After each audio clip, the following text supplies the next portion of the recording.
After deciding to enter a marriage alliance, my arch-nemesis, Yuzong, took a deliberate 20-hour flight to mock me in person. Didn't you say you'd never marry in this lifetime? Finally unable to withstand the solitude. Are you? It is a well-known fact that we are at odds with one another, irreconcilable foes. Yet, what they are unaware of is that Yuzong and I shared a clandestine romance for 3 years. Yuzong is also oblivious to the existence of the child we once had together. 1. Yuzong has returned to the country.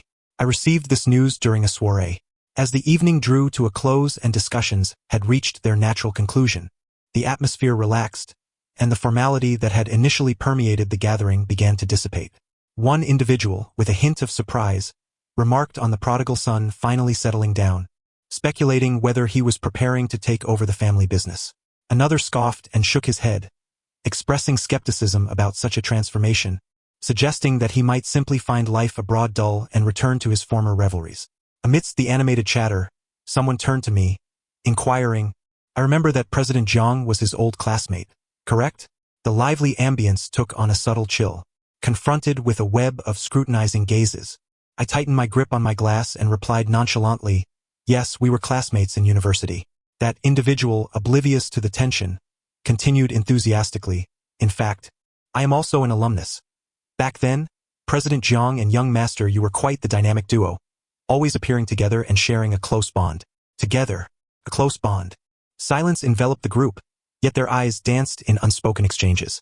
He finally sensed the shift in mood, his speech slowing. Someone intervened to alleviate the discomfort of the newcomer, remarking, this is all ancient history. As you said, now it is President Jiang and young master Yu, no longer of the same ilk. In response to his awkwardness, I pressed my lips together and managed a smile. You are not mistaken, we were indeed quite close back then. However, it is also true that we became adversaries due to our differing stances and irreconcilable positions. Yet, no one knows that during our amicable days at school, and through every night of corporate battles, we were in love. From mutual infatuation to the declaration of our affections, Yuzong and I secretly dated for 3 years. Though those years were shrouded in secrecy, our relationship was earnest. I initiated the breakup, and he departed silently for abroad, leaving no trace of himself. Now, 5 years have passed since our separation. What has brought him back? 2. After the banquet, I returned home. The driver maintained a steady pace throughout the journey, but as we approached my residence, he surprisingly honked the horn and mumbled softly. I had been resting my eyes, and the sudden sound startled me. I instinctively raised a hand to shield my forehead, furrowing my brows. That last drink had been a mistake. To suppress the fluttering butterflies in my stomach, I had rushed my consumption, and now a dull ache throbbed in my head. Tomorrow, I have a meeting that requires adjusting to a time difference, along with numerous tasks awaiting my attention, including a face-to-face discussion with my grandfather's attending physician. The pain in my head intensified. The vehicle remained stationary for an inordinate amount of time, prompting the driver to hesitantly inquire, young master, there is someone at the entrance refusing to leave. Should I call security? At the mention, I opened my eyes, halting my gesture of pinching my brow. It was peculiar. It resembled a scene I had dreamt of on a certain night. The male protagonist of the earlier small talk, the very person I had been painstakingly avoiding, stood at my doorstep. The headlights of the car cast a blinding glare, rendering my vision akin to an overexposed photograph. Yuzong, clad in a white t-shirt and a black jacket, lounged upon a suitcase, his posture casual, his expression indistinct. My thoughts began to blur. Young master? The driver awaited my command. I fixated on that suitcase, the very one Yuzong had used to carry away everything related to him 5 years ago. The wheels clattered noisily across the stone path of the courtyard, and he never once turned back. Just drive in. Huh? The driver was taken aback, glancing into the rearview mirror to gauge my composed demeanor before nodding in acquiescence. Understood. The engine roared to life, the bumper nearly grazing his leg, yet he remained motionless. As we drew near, the harsh beam of light descended, allowing me to discern his face. He was smiling. The smile bore no difference from 5 years ago, a casual demeanor concealing a latent sharpness. Thus, I understood he would not yield. There was no point in prolonging this standoff. Not wanting to put the driver in a difficult position, I opened the car door and remarked, "Thank you for your efforts today. You should rest early." As the final syllable fell from my lips, our gazes met. What should one say upon reuniting after a long separation? Long time no see? How have you been? Have you missed me? Not a single guess was correct. Yuzong observed me with a lingering smile before gradually standing upright. Jiang Meng, I heard you were getting married. 3. You braved the risk of a venous thromboembolism to endure a 20-hour long-haul flight just to convey that message in person?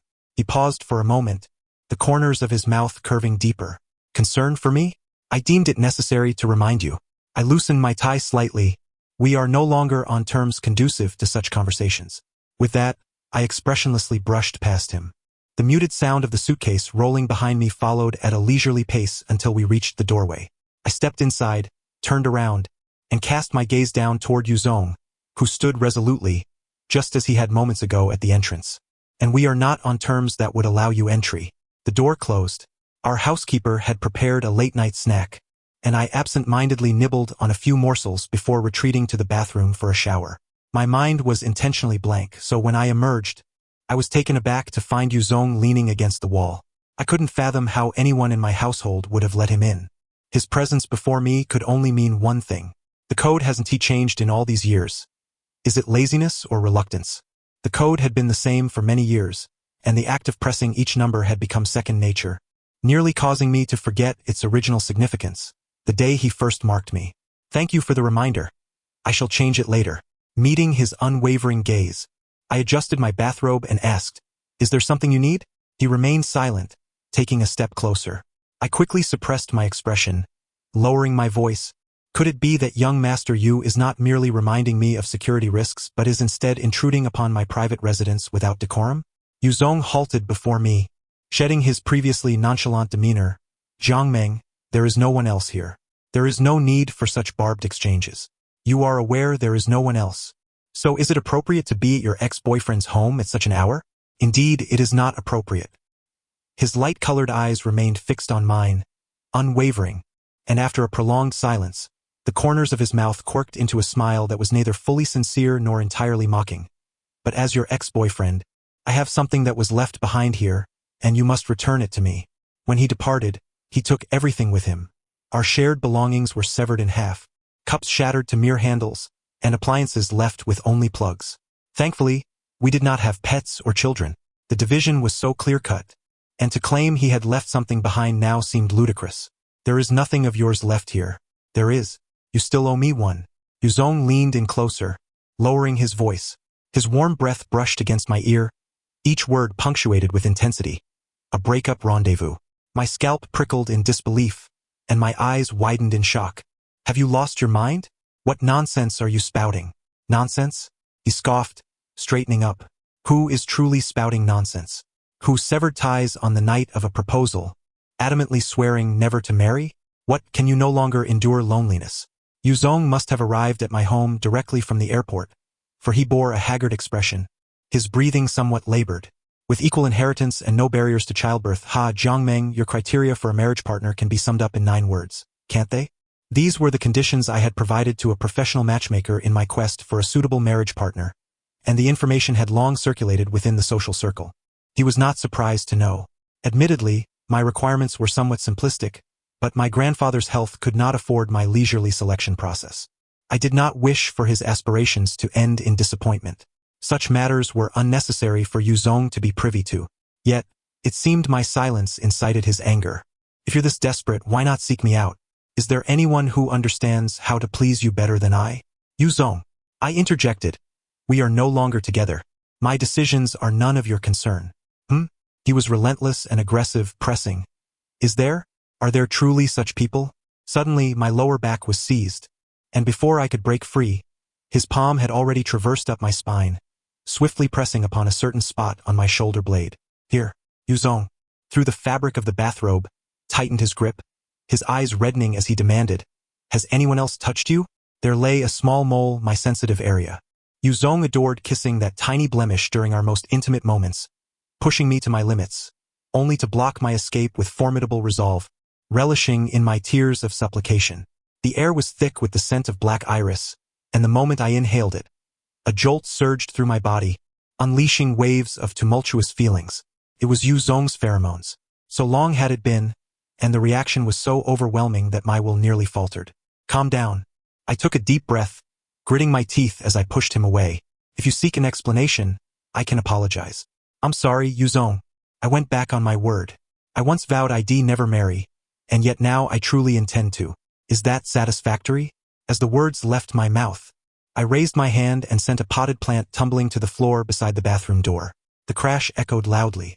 Hearing the commotion, the butler arrived late, and upon seeing Yuzong, he quickly turned to rush downstairs for assistance. He had witnessed the fierce turmoil during our breakup. Every servant in this house had. Soon, hurried footsteps echoed from the staircase, and Yuzong stepped back, a smirk laced with mockery in his expression. He was tall and more robust than 5 years prior, his arm firm around my waist. Yet, at that moment there was a sense of precariousness. Did you think I endured an exhausting journey just to seek an explanation? He paused, inexplicably averting my gaze, softly repeating, I am sorry. You should return to rest. I'm quite fatigued as well. I have an important meeting tomorrow, so I won't see you out.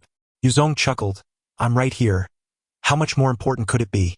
It was only the next day that I grasped the meaning of his final words. The foreign enterprise I had been collaborating with for nearly 5 years was, in fact, under Yuzong's dominion. Ignoring the uproar that erupted in the conference room, he strolled leisurely to my side, pulled out a chair and sat down. Long time no see, President Jiang. His smile was bright and defiant. I had only just fallen asleep after a restless night aided by sleeping pills. My reflexes still dulled.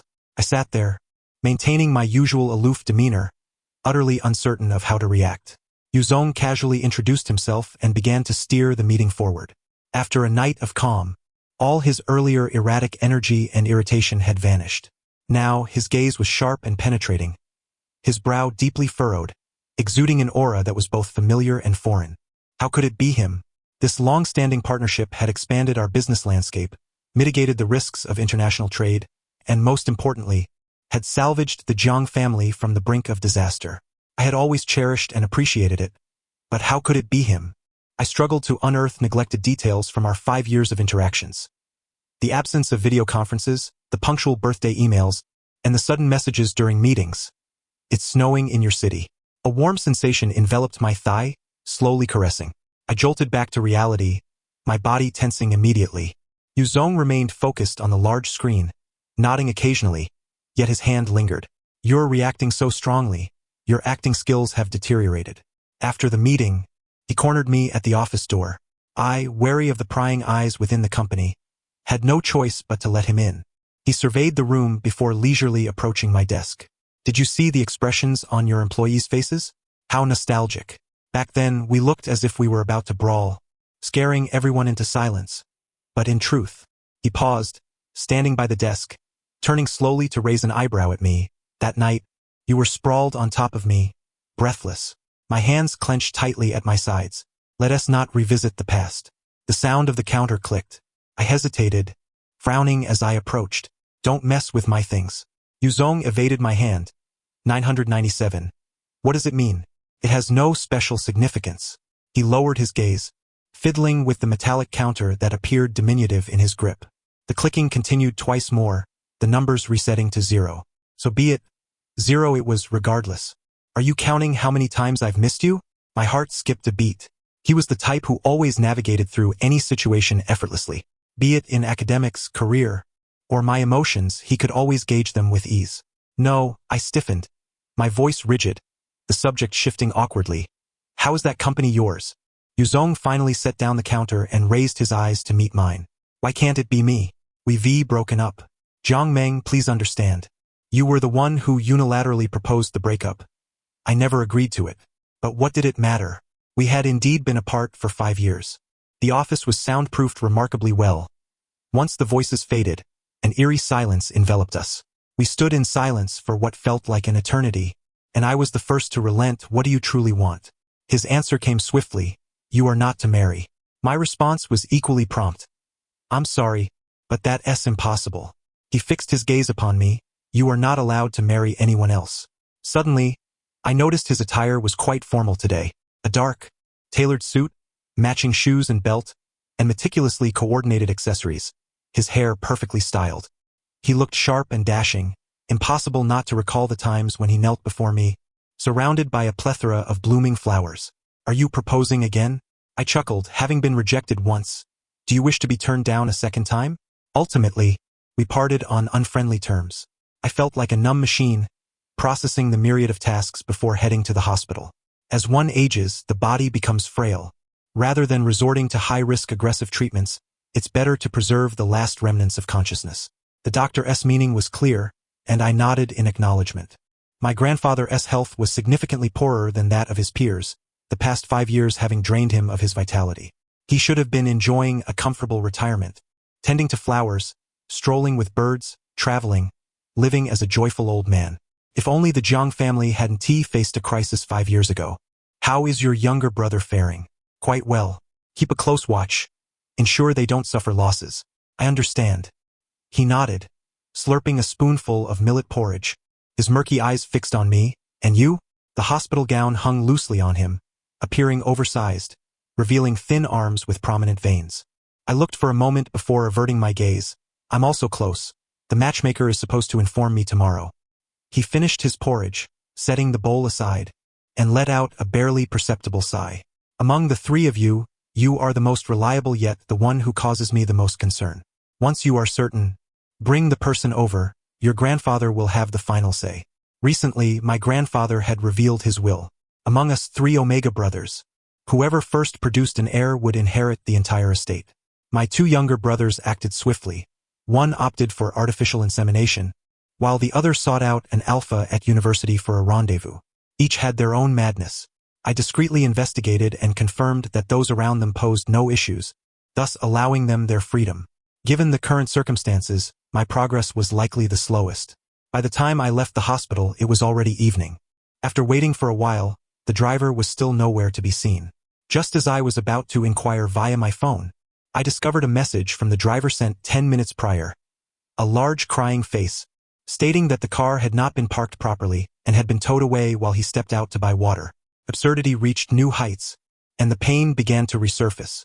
In a moment of astonishment, a glimmer of bright silver halted before me.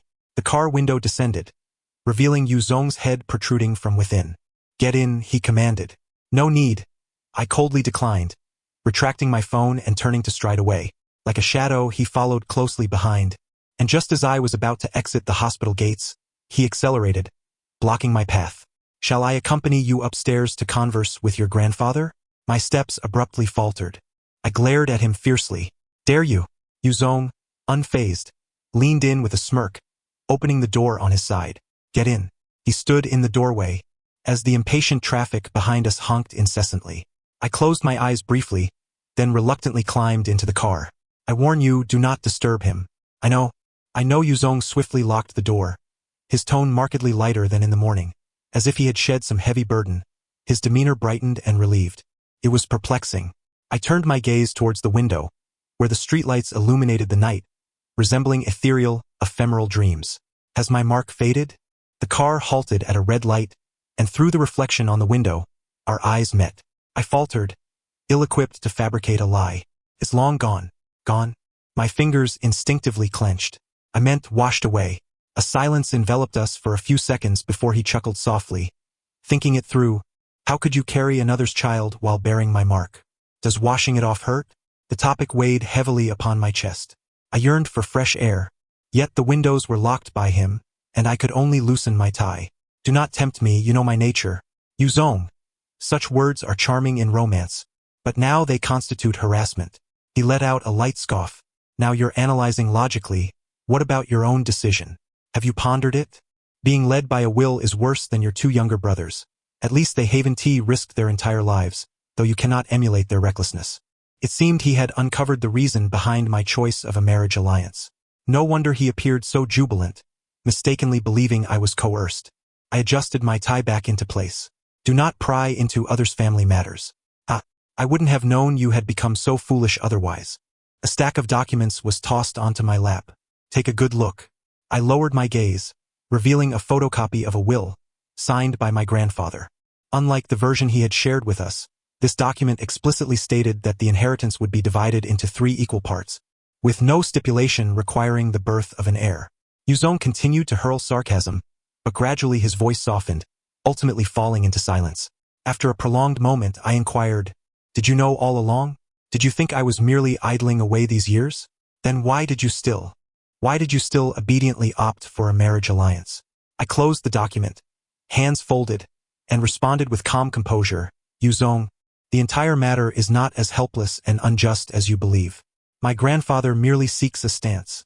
He desires it, and I shall certainly provide it. A marriage partner of equivalent inheritance benefits the Jiang family as well, a win-win situation. The knuckles gripping the steering wheel turned pale. Yuzong's expression darkened as he suddenly swerved, coming to a screeching halt by the roadside. He neglected to unbuckle his seatbelt, gripping my shoulder and leaning in closer. You, who explicitly stated a desire to remain free of reproductive obstacles, truly wish to have children. His voice grew taut, losing the earlier lightness. I attempted to pull the door open but found it unyielding, my agitation rising. This is a no-parking zone. Either open the door or drive away. Do you think you're the only one who can call for a tow truck? Jiang Meng, look at me. His voice resonated heavily, vibrating through my eardrums. I bit my lip, remaining still. Within the confined space, the scent of black iris thickened palpably. I dared not look, fearful that my true feelings might betray me through my eyes. To this day, my body still involuntarily reacted to Yuzong. My heart did too. Suppressing a few light breaths, I tugged at the car door once more. Yuzong wanted to remind you last night to manage your pheromones. Do not let them run wild. I cannot control it. The grip on my shoulder intensified gradually. You can wash away my mark and accept another alpha. What about me? During each heat cycle, I can only rely on the meager remnants I took from your home to survive. The scent on the cup fades the quickest, followed by the razor and finally your shirt, but that trace of scent disappeared entirely 2 years ago. Jiang Meng, do you know how much I miss you? Without you, my life is utterly unbearable. You could. My voice faltered, choking in my throat. I closed my eyes, numbness overtaking me as I uttered, find a new partner. The breath beside me hitched.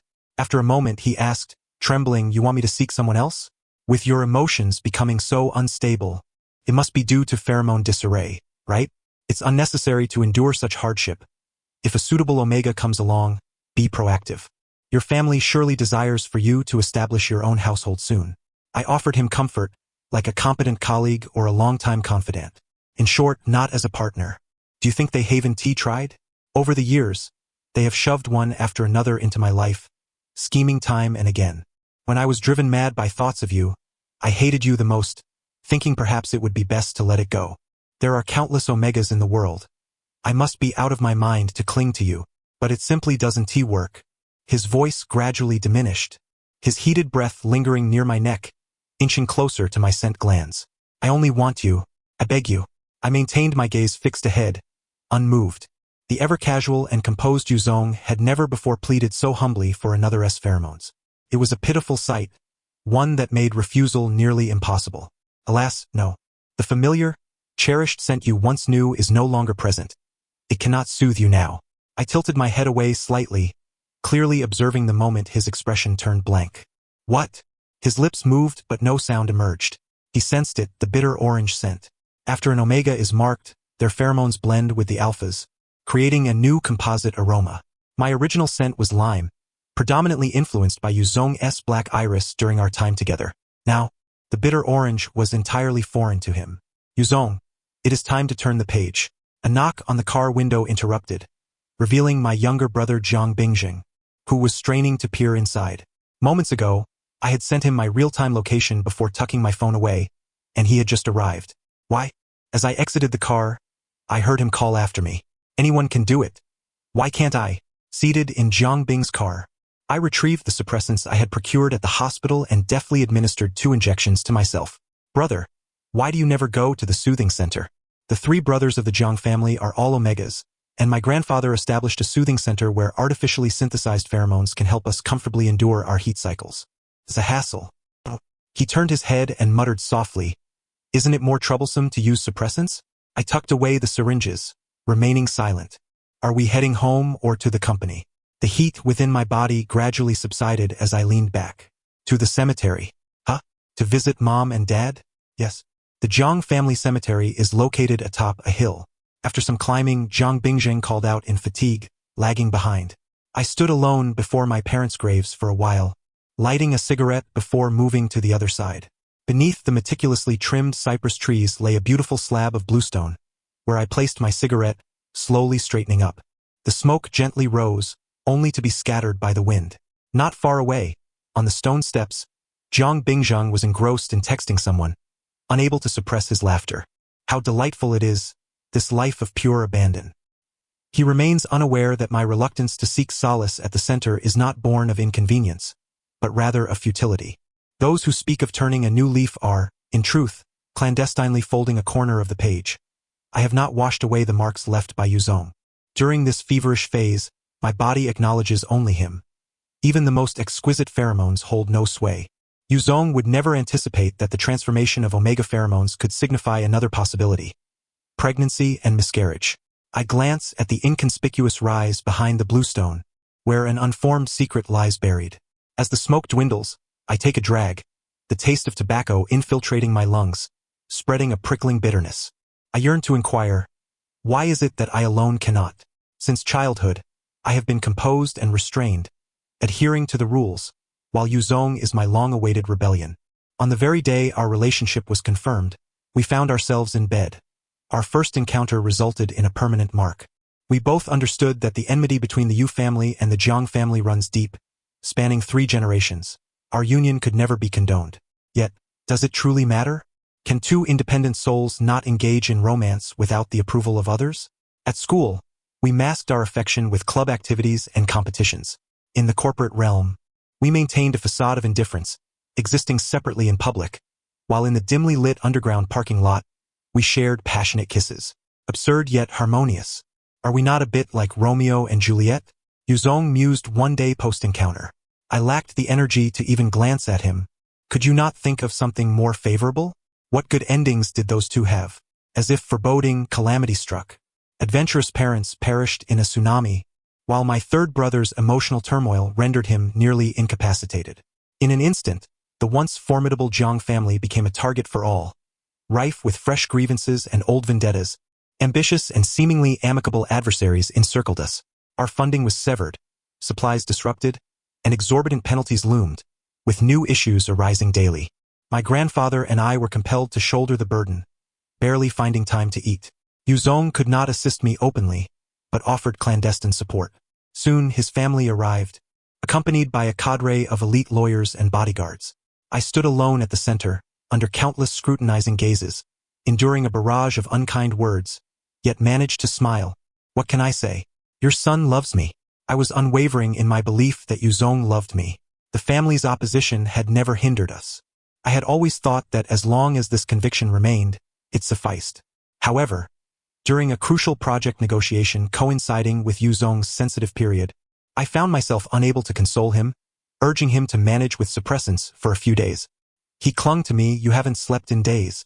Let me hold you for a while. I won't disturb you. My heart softened, and I yielded, on the condition that he would wake me at 6 in the morning. He did not disturb me, yet he also failed to rouse me. When I awakened in his embrace, I realized I had missed the deadline. The project I had hoped to secure fell into the hands of the Yu family. Yuzong was anxious, continuously apologizing and promising to compensate for my losses. I remained silent, understanding his intentions were for my well-being, wishing for me to rest. Yet, my heart sank. That was the first time I recognized the disparity between us. Yuzong loves me, but he loves only me. If our positions were reversed, regardless of his exhaustion, I would have pulled him up and thrust him onto the negotiating table. I could not afford to love him alone. The precarious Jiang family, my incapable younger brother, my aging grandfather, each one was indispensable. Those were chaotic times, fraught with overwhelming stress yet punctuated by fleeting happiness. I felt joy, yet there lingered a sense of something slipping away, something I could not articulate or dare to ponder deeply. One morning, I had a peculiar dream, a nagging feeling that we might be in trouble. A clandestine visit to the hospital confirmed my suspicions. Another life had taken root within me. I could scarcely recall which instance had faltered in its execution. Overwhelmed by the pressure and frequency of our encounters, most memories blurred. That morning, clutching the report in the hallway, I contemplated gravely for the first time. Ultimately, I concluded that this new life was ill-timed, unwelcome. I was certain that if I confided in Yuzong, he would exuberantly lift me into the air, The notion of whether to keep this entanglement would never cross his mind. He, much like his pheromones, is an embodiment of extreme romanticism, utterly oblivious to the pressing realities at hand, perfectly content to sleep under a bridge as a family of 3. Consequently, I suppressed this revelation and decisively entered the operating room. That afternoon, I returned to the company, resuming my duties as if nothing had transpired. In the stillness of the night, alone in the office, I sat in silence, cradling my abdomen. Longtime partners had been driven apart by the Yu family, opting to terminate their collaborations. The factory's raw materials were maliciously intercepted, disrupting normal deliveries. The problems continued to pile up, suffocating me. I felt as though I were aboard a sinking ship, powerless and despondent. Yu Zong's video call appeared as a lifeboat. My chest heaved erratically as I pressed to connect. The other end erupted in chatter. Jiangmeng, are you still at the company? Why are the lights off? Look who I'm with. University friends. Among the few who knew of my relationship with Yu Zong, gathered for a late-night feast, laughter echoing around them. Shall I come get you? The takeout on the table must be cold by now. Don't eat it. The lifeboat drifted away. The next day, upon returning home, I belatedly realized they had conspired during their gathering. A room filled with flowers, and Yu Zong, formally attired, kneeling on one knee. Jiangmeng, will you marry me? Yu Zong, let us end this. A professional matchmaker messaged me. My reputation as a cold-hearted figure preceded me, and since the Jiang family had yet to fully recover, most eligible alphas maintained a cautious stance, with few responses. Among the incoming profiles, I unexpectedly spotted the clumsy individual from the previous banquet, Lin Qian. A beta. A beta, indeed. My fingertips lightly tapped the desk as I pondered, then replied succinctly. Please arrange a meeting with Lin Qian. He is 2 years my junior, having taken over the family business relatively late. His face still bearing the innocence untouched by industry hardship. Are there family arrangements? Any affections? Do you understand what a marriage alliance entails? Lin Qian appeared bewildered by my inquiries. After a moment he stammered, I have my own thoughts. I like you. He glanced at me, his face flushing. Actually, I wanted to talk to you last time, but I messed it up.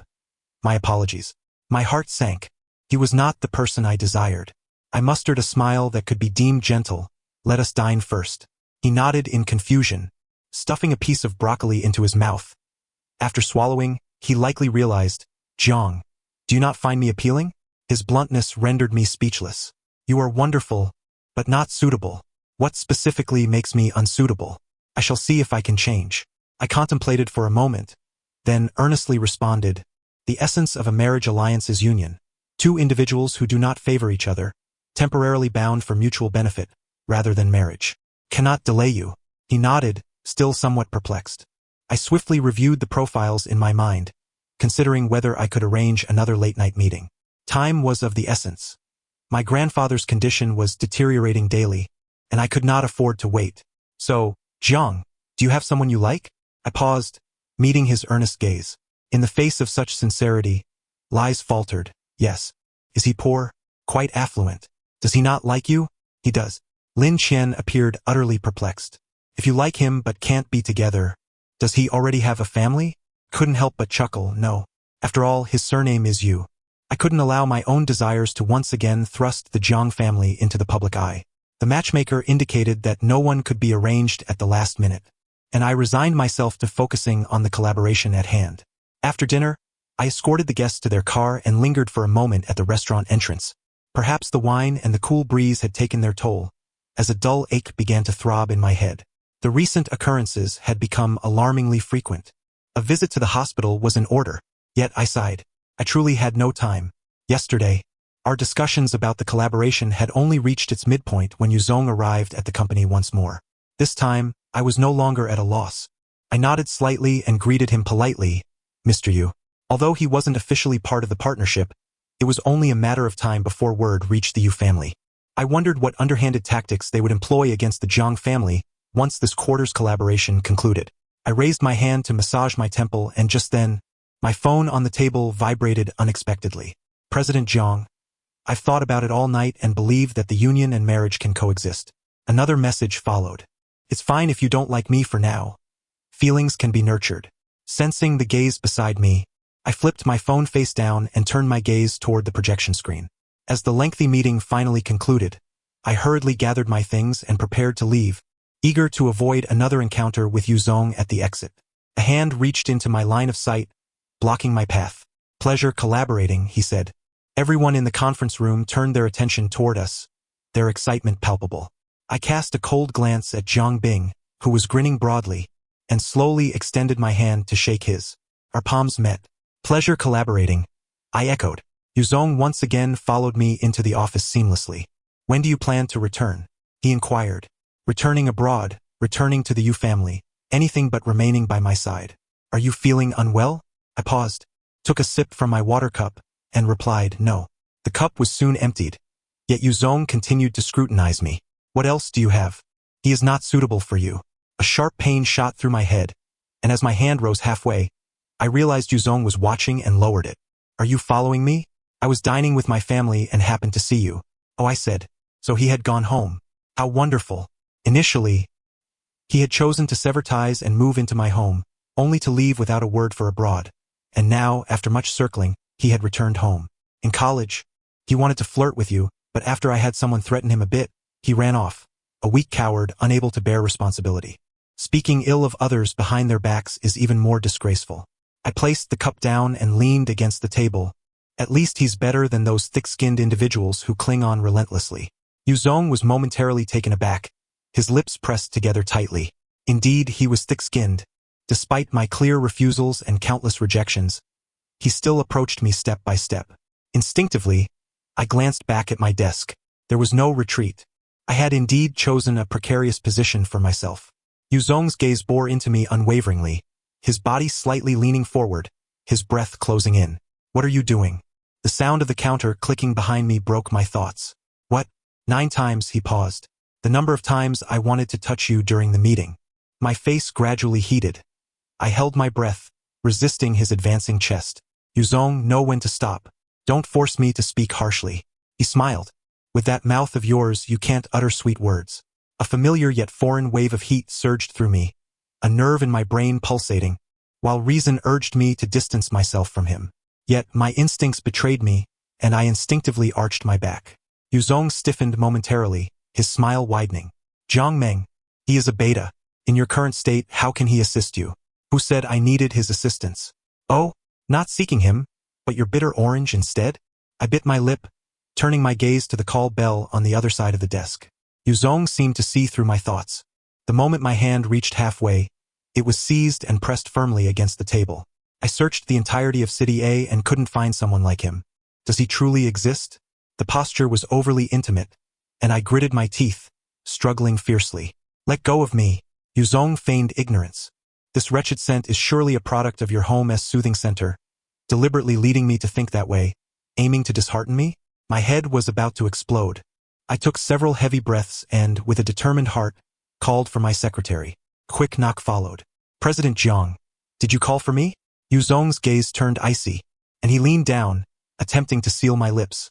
I turned my head just in time for his kiss to graze my cheek, landing on my earlobe. "Come." The door swung open. The secretary, clearly unprepared for the scene before him, was oblivious to the aggressive pheromones emanating from Yuzong that a beta like him could not perceive. Nevertheless, his top-notch professionalism kicked in, and he swiftly entered, closing the door behind him. "President Jiang, what do you need?" I met Yuzong's gaze, forcing myself not to retreat. "Call security." Yuzong continued to stare at me, unmoving. The secretary promptly picked up the internal phone and dialed security, yet I remained silent. The pressure binding my wrist loosened. He stood, fixing his gaze on me. "Zhang Meng, I won't let go. Prepare yourself for a lifetime of entanglement with me." After he left, I remained propped against the desk, unmoving for quite some time. The secretary cautiously observed my expression. "Are you all right? Should we go to the hospital?" I pinched the bridge of my nose. "Show me the upcoming schedule." He quickly handed me the tablet, scrolling several times before reaching the end. "Forget it." I lowered my head to straighten my crooked tie. I simply had no time. After days of relentless activity, Yuzong was indeed as he had claimed, finding opportunities to insert himself at every turn, haunting me. Late one night, Lin Chen sent a message. "President Jiang, is the one you like master you?" 2 seconds later, it was retracted. I pretended not to see, replying, "What did you send?" The other side hesitated for a long while before finally responding. Nothing. I don't know if I've offended Master you somewhere, but I've been targeted frequently lately. I stared at that message for a long time until the screen finally dimmed. My fingers extinguished the cigarette in the ashtray, and I opened a message from an unknown number without a contact name. Stop tormenting innocent people. Lin Qian did not reach out to me again. Zhang Bing, having caught wind of rumors, couldn't help but probe. What's going on? Did you two sleep together? Seeing my silence, he grew anxious. Then hurry up and sleep together again. If you don't seize the opportunity, the inheritance will all be mine. His relationship with his male companion was stabilizing, while the younger brother's progress was swift. I hesitated whether to inform them of the real will, when a call from the hospital interrupted me. Grandfather's condition had deteriorated. The hours he remained conscious were dwindling. He gazed at me, eyes filled with hope. Yet, I found myself at a loss for words, too fearful to approach. I was the last one left. At such a critical juncture, I still allowed him to worry. After sending away a multitude of visitors, my headache became so severe that I could barely stand. The secretary, alarmed by my pale complexion, urgently cancelled the following arrangements. The test results came back swiftly: widow syndrome. This often manifests in omega widows who have lost their alpha. The marked bond, deprived of the alpha's soothing presence for too long, leads to cognitive impairment and self-destructive tendencies. The treatment was simple: either regain the pheromones of the marker or eliminate them entirely. There was no need for contemplation. The marking and cleansing surgery is scheduled for 3 days hence. I returned home clutching painkillers and sat alone in my unlit bedroom until the late hours of the night. Suddenly, a laugh escaped my lips, stark and jarring. Truly pathetic, Zhang Meng. Despite having exerted every ounce of effort, nothing remains. Attending the investors' banquet, I encountered Yuzong once more. Unsurprisingly, he adeptly navigated the sea of flattery, wielding his identity as the scion of the Yu family. Our eyes met, and I swiftly averted my gaze. Although the distance rendered their words indistinct, I could still sense the subtle shift in the conversation among that group. It was unnecessary to speculate. It was undoubtedly another tired cliché about how the Zhang family is destined to fall into ruin at the hands of those 3 omegas. Emotionless, I scanned the venue for any familiar faces. Lin Qian stood by the dessert tower in the corner. Just as I took a few steps closer, he suddenly appeared anxious and dashed in the opposite direction without a backward glance. I came to a halt, finding it somewhat amusing. After standing still for a moment, the figure approached. President Jiang, I sent the information to the matchmaker. Why Haven T you reached out to me? I turned to see a man whose face was not entirely familiar. One of the few alphas who responded. In high school, he had bullied classmates to the point of suicide, and after his family had swept everything under the rug, he showed no remorse, harassing strangers in public and dragging those who resisted into alleys to have his way with them. I was in desperate need of a marriage partner, but my grandfather would surely rest uneasily if I chose someone like him. I raised my glass with a faint smile, replying, at present, I am in discussions with another candidate and cannot afford to be distracted. Ah, who is so fortunate? His compliments dripped with sharp sarcasm. I glanced at my secretary, who understood the unspoken cue and stepped in to diffuse the tension.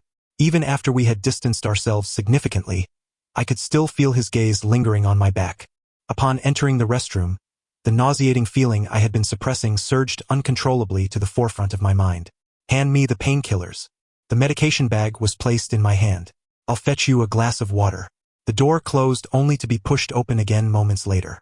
I poured the medication into my palm and reached towards my secretary. He hesitated, remaining motionless. What medication are you taking? His hand froze in mid-air. Slowly, I lifted my gaze to the pristine mirror above the sink, which reflected Yuzong standing at the door with a calm expression. The door behind him swung open once more.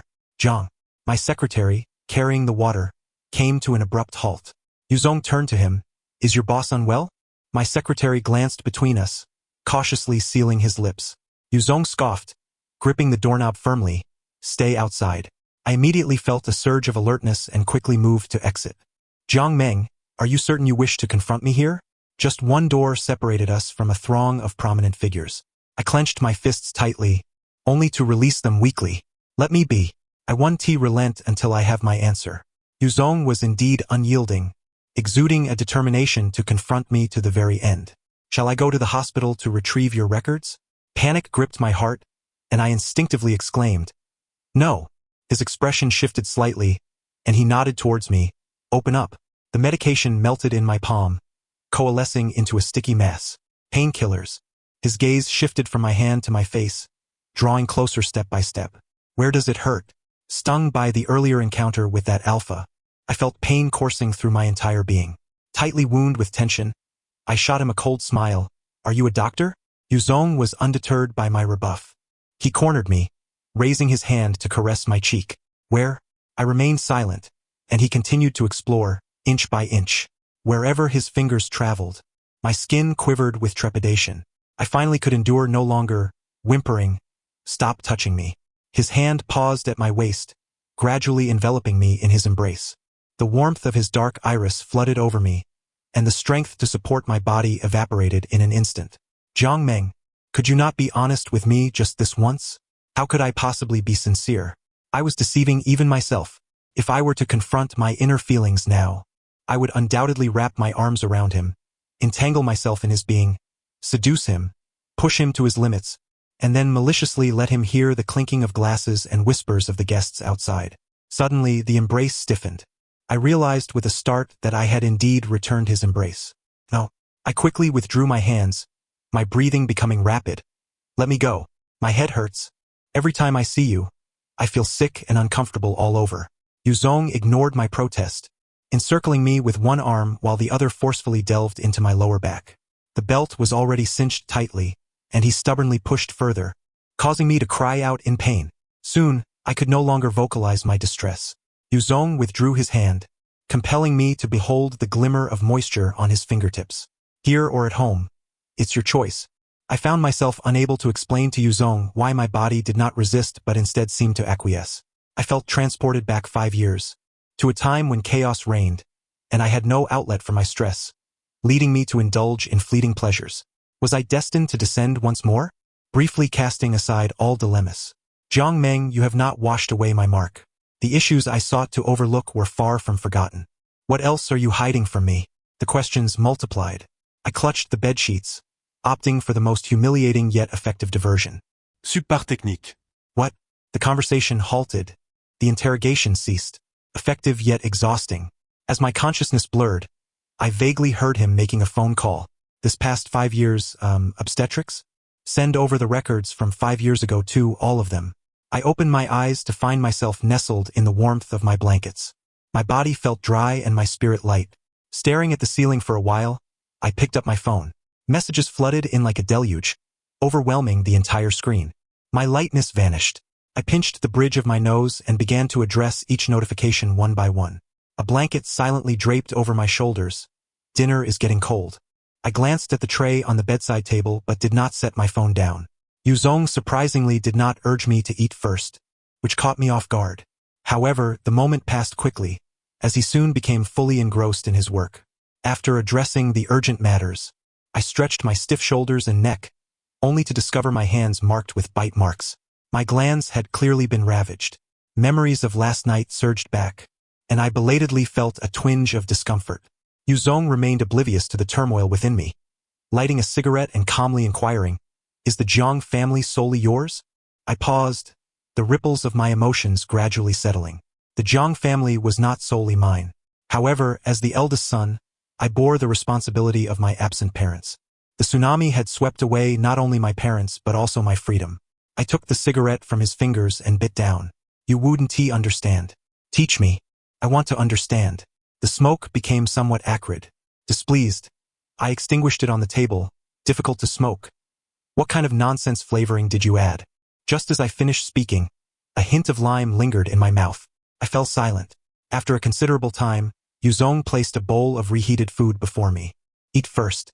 I stared at the steaming dish for a moment, then lifted my gaze. "Yuzong, although we were intimate again last night, it does not signify a fresh start. I still cannot be with you." I had mentally prepared for him to erupt in anger and cause a scene, but he merely lowered his head to scoop a spoonful of soup, blowing on it before offering it to my lips. I found myself stunned, opening my mouth compliantly to drink it down. Only after finishing the entire bowl of soup did he speak in a low voice. "I'm sorry.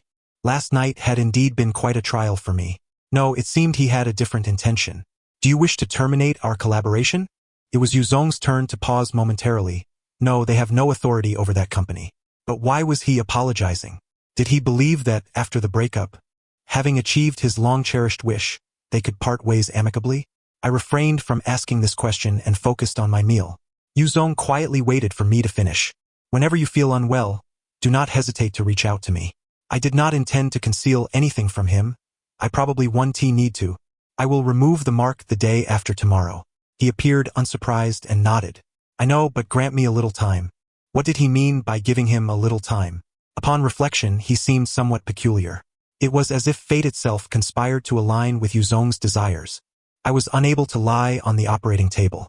I fell ill. Perhaps the relentless pace of life had worn me down, and after a prolonged period of tension, my body finally succumbed to various ailments. Initially, it was merely a slight cold, but it escalated to the point of hospitalization. Lying in the hospital, I was so anxious that I could barely eat. My younger brother, Zhang-yi, came to visit me and immediately closed my laptop and tossed it aside without a word. I frowned, seeing that we were only halfway through the meeting recording, and coldly commanded, "Open it back up." Do you not trust me? Not at all. Then what are you watching? The meeting is over. What problems could there still be? If any issues arise, it will fall on me. The Zhang family does not belong to you alone. The same words echoed. I did not wish to explain myself to Yuzong, but I feared Zhang-yi might misinterpret my intentions. I have never thought that way. I merely wished to smoothen this path as much as possible. Enough, he interrupted, picking up an apple to peel. Can you take a break? After a brief silence, I could not help but inquire, by the way, what about the investment in the project in S-City? At a glance from Zhang-yi, I swallowed the rest of my words. The topic shifted. Have you visited grandfather? The long peel of the apple suddenly broke. Zhang-yi paused, letting out a barely perceptible sigh, his expression turning more serious. The doctor said it could be just a few days. Zhang Bing has already begun making preparations. It won't be too rushed. A heaviness settled in my heart. I had anticipated this, yet it remained hard to accept, especially since I had failed to fulfill his wishes. Give me a cigarette. Instead of a cigarette, I was met with a mouthful of apple. Zhang-yi stood up, casually wiping his hands with the paper towel handed to him by the bodyguard. Brother, we are 3 individuals. I took a bite and chewed slowly. I know. The future might also involve 6 people or more. Do not bear it all alone. Moreover, he glanced at the scab on the back of my neck. Someone asked me to convey a message. I tilted my head back, already guessing who it was. However, Zhang-yi suddenly faltered. Kai, what did he say? It sounded like a foreign language. The bodyguard behind him gently reminded him several times, and Zhang-yi, growing impatient, clicked his tongue. All right, you heard it, right? Yes. Capulet and Montague need not be a tragedy. Wait for me. On the 3rd day of my hospitalization, I was in a daze when suddenly, another person appeared beside me. It's me. I withdrew my fist, my tense body relaxing. Could you at least greet me? I saw you were asleep. Yuzong nestled into the crook of my neck. Do not push me away. I faintly sensed something was amiss and raised my hand to press against his chest, inhaling sharply. What's wrong? I attempted to turn on the light, but he held me down. It's nothing. It's only natural to get beaten when stealing. Stealing? A bit of family property. In a few days, it will bear the Zhang surname and so will I. Is that acceptable? I was momentarily taken aback, fully awake now. What nonsense are you talking about? Is this what you meant by Capulet? What a foreign language. Yuzong chuckled, the breath of air brushing against my cheek, gently swirling in my ear. I apologize. I was naive in the past. I naively believed that as long as we got married, they would not target you. No matter how deep-seated the grievances, they would eventually dissipate. I never realized that all you needed from the beginning was merely an attitude. No matter what happens, I will always stand by you, and I will always be by your side, respecting your decisions and cherishing everything you hold dear. This is my stance. For a long time I remained silent. Yuzong's voice grew softer. I will take a nap. Wake me at 6. Why 6? He chuckled lightly. There are still some things to steal. However, to my surprise, it was he who awoke me in the end. The dawn had not yet broken. The hospital lights flickered on, and Yuzong, clad in an entirely black suit, was kneeling on the floor, helping me put on my shoes. I rubbed my eyes. What time is it now? My movement froze. He pressed his lips together, carefully draping a coat over my shoulders. Can you walk? I had considered all possibilities, but when the moment truly arrived, I found myself far calmer than I had anticipated. I will walk myself. I am the elder brother. I must take charge of the situation. The funeral for grandfather was conducted flawlessly. After the burial, as the crowd of mourners dispersed, Yuzong stood beside me in silence before the new gravestone. Jiang Meng, I must confess something to you. I remained silent. He continued speaking to himself. I visited your grandfather just a couple of days ago. I spoke of my relationship with you, expressing my desire to win you back. Can you guess what he said? I slowly turned my head. What? He said. Yuzong looked at me, a gentle smile gracing his lips. Pass. Something fell from my eyes. I numbly lifted my hand to catch it. Another drop followed. The third drop could not fall. Yuzong wrapped me in his embrace, and the tears I wished to conceal soaked into his suit jacket. When I felt I had cried enough, I pushed him away. Would you like to meet the one I lost? I bit my lip, uncertain of how to define that unborn child. I have already met him. That stone is from the garden in the front yard. Isn't it? Yes. It's quite beautiful. If it were me, I would choose that one too. Do you not blame me? Yuzong was forthright, perhaps I would have back then. He had changed, yet somehow remained the same. I followed him, descending the steps one by one. My younger brother, Jiang Yi, who had returned to the company ahead of us, called. The Yu family took advantage of the situation and snatched a major deal from us. Yuzong halted, extending his hand toward me. I descended 2 steps and placed my hand in his palm. Get it back for me. The end of the text. Thank you for listening, and we shall meet in the next story.